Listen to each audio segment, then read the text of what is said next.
everyone, so I'm going to be doing a controversial parenting tag.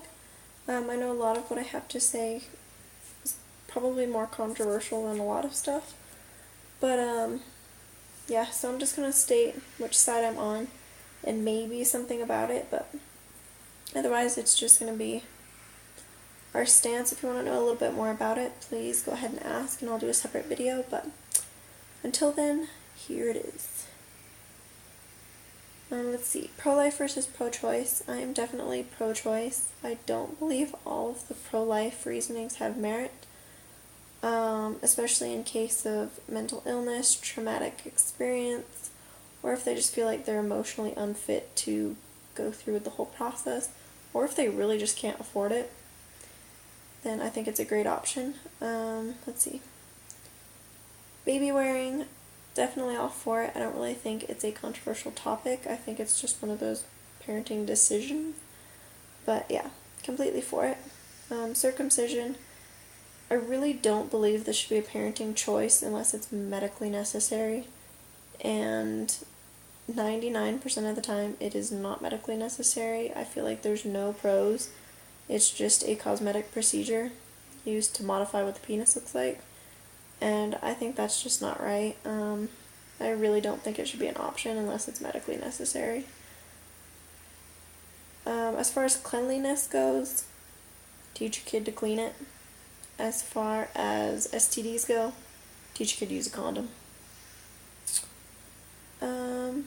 Adoption, completely for it. Me and my husband actually plan on adopting later on down the road, because we do want a bigger family. However, we don't want to go through with the whole pregnancies every single time we want a kid. So we feel like adoption is probably a really good option for us, especially since the older kids, usually over 5 years old, their chances of being adopted are dramatically dropped once they hit 5.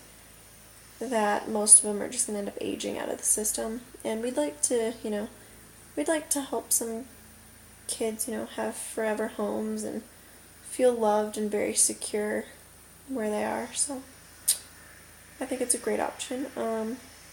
Baby piercing, completely against. I don't think parents should have the option to modify how their baby looks. I feel like if, though, it's the child's decision, that's completely fine, but I believe the child should be at the age where they completely understand that it's their job to take care of it.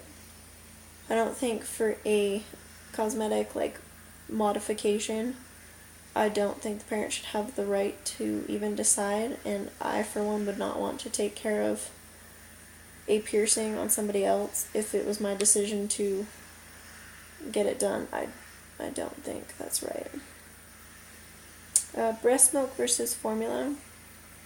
I again don't believe this is a controversial parenting topic. I believe it's just kind of a parenting decision.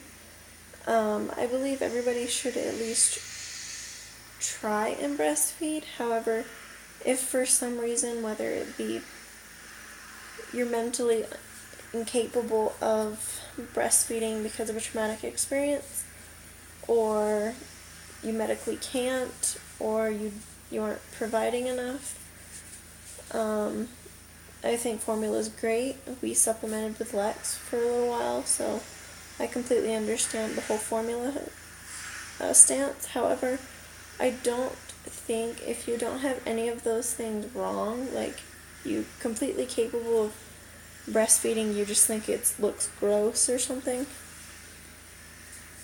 then I'll definitely judge you. But before that, I give people benefit of the doubt, maybe they tried or whatever, but as long as you're feeding your kid, I don't really care. Just feed your child. Spanking, I don't personally believe in spanking our kids unless it's one of those life-threatening things where they're just not understanding they shouldn't do it. I don't believe that spanking is really a good way to show a consequence. It just shows your kid that it's alright to hit if you're angry or if someone doesn't agree with you. Co-sleeping. I'm fine with other people co-sleeping, but for me at a certain age, I just think it's weird. With Lex, I only co-slept until she was a month old, but she was born a month early, so for me, I think I was just more for my comfort type thing than hers. She was completely fine being in her own bed, and she has never wanted to sleep with us in general.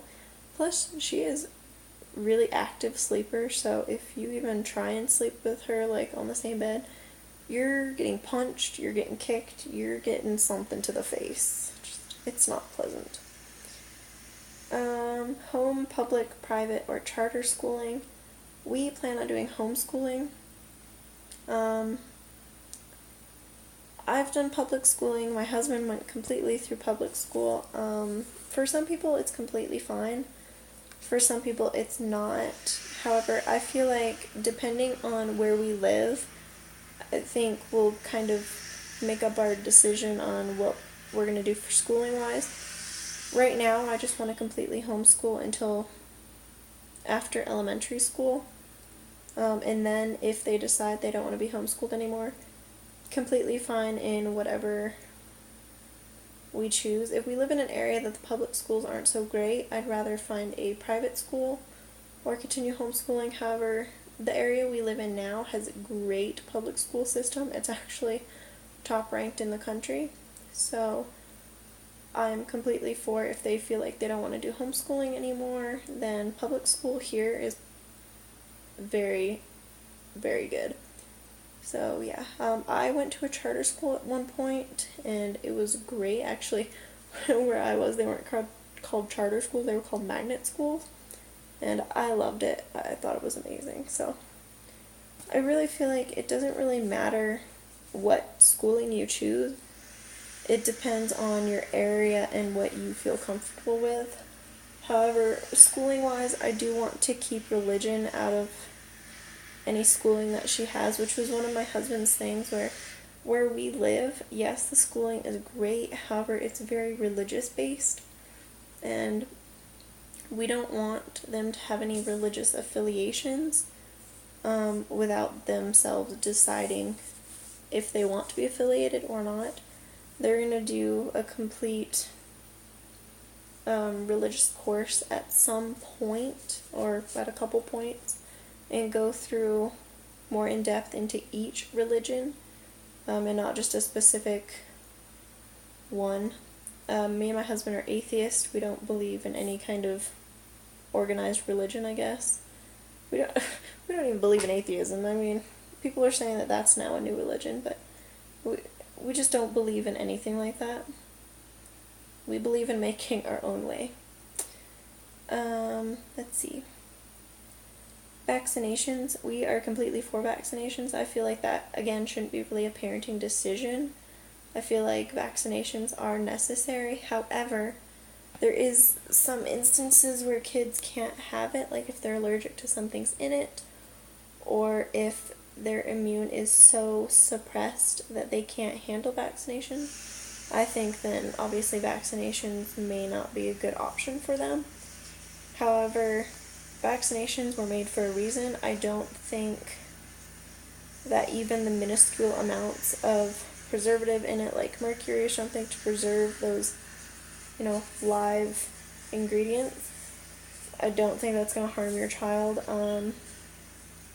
We see it as, if you don't vaccinate, you're just contributing to the population's downfall of diseases and stuff coming back. There's been diseases that have been dormant for decades that have just ended up coming back because people are now deciding to not vaccinate because they decide to research. And I feel like it just shouldn't be an option. We do, however, we're very iffy on the flu shot, because I feel like, for me when I'm pregnant, and for right now while our kids are still really little, I feel like the flu shot is great. She's not going to get super sick, and especially for me being pregnant and my immune system in general is just kind of suppressed, I'm all for flu shots. But the flu is changing every year that they have to come up with a new flu shot. There's a new strain every year. That, I don't know, flu shots for me are kind of one of those things where I believe they would be great. However, people expect there to be like a one-size-fits-all flu shot, and that's just not possible. But I do believe in flu shots and any kind of vaccinations in general. Medicating children. Medicating children for me is one of those things where it doesn't really explain how they're medicating. Like, if they're talking about for, like, colds and stuff, I don't believe in medicating children for those unless they're in pain. However, if they just have a cold and there's not actually anything, like, super sore or painful going on, why bother? Just give them some home remedies. However, if they're talking about things like ADD, ADHD, and some other, like, you know, illnesses and disorders like that, where they have medication to help, like, calm them or make them a little bit better, I think that's perfectly fine. I think it's a great option for parents if they've kind of come to an agreement with their doctor where this may be the only way that might be able to help them. However, I do think there should be some line drawn where you should try some things like certain distractions or things that might help, or maybe find an underlying issue where I think some doctors don't really come into play. I know a lot of doctors are like prescription happy and they'll write a prescription for everything. And some people are really into that, where they just want prescription for everything. But for me, I personally don't prefer to medicate myself, my husband, nor our kids. But I feel like if it's a painful situation where I don't want to see my kid in pain, or my husband or whatever, or if I'm in excruciating pain, I really don't mind medication, but I don't think it should be used a lot. Cloth versus disposables. We've used both on Lex. I personally prefer cloth. Love cloth. Very awesome. However, we have had to do disposables at night and when we travel, just not only for convenience, but at night. She is such a heavy wetter that nothing we tried cloth-wise, like, held it in. So I think disposables kind of have their upsides, but I think there's a lot of downsides to it too. But I'm willing to use just a couple disposables like a week to have a little bit of convenience. And whenever we go on vacation, we use disposables with her just out of convenience for family and people who watch her, because not everybody is used to cloth, and I don't really want the extra work on a vacation. So the last one is cry it out method. Here's where my line is kind of drawn. I think a lot of people misuse the cry it out method to where it's a horrible idea, and some people who use it quite ingeniously, and, you know, it works great for them. For us, we don't do the cry it out method. We kind of prefer the wait it out method, as some people call it, where you just kind of wait for your child to learn to do that on her own. She can self-soothe herself perfectly fine. However, like at night and stuff, she still likes those snuggles. She still likes to be babied a little bit, and that's perfectly fine. So at some point, all kids are going to end up sleeping through the night. I don't think you should push them or force them at a certain age. So, cry it out method isn't for us, but I do think for some people it might be a great option if they're just at wit's end and their kid is just not falling asleep on their own, or they're at a certain age and they just feel like, you know, you should really be asleep on your own, but we don't use it, so yeah. But we don't really care if people do or not, and we don't think it's one of those controversial things. It's more a parenting decision. If you can handle it, go for it. Yeah, so this was still a really long video. I did ramble, but yeah.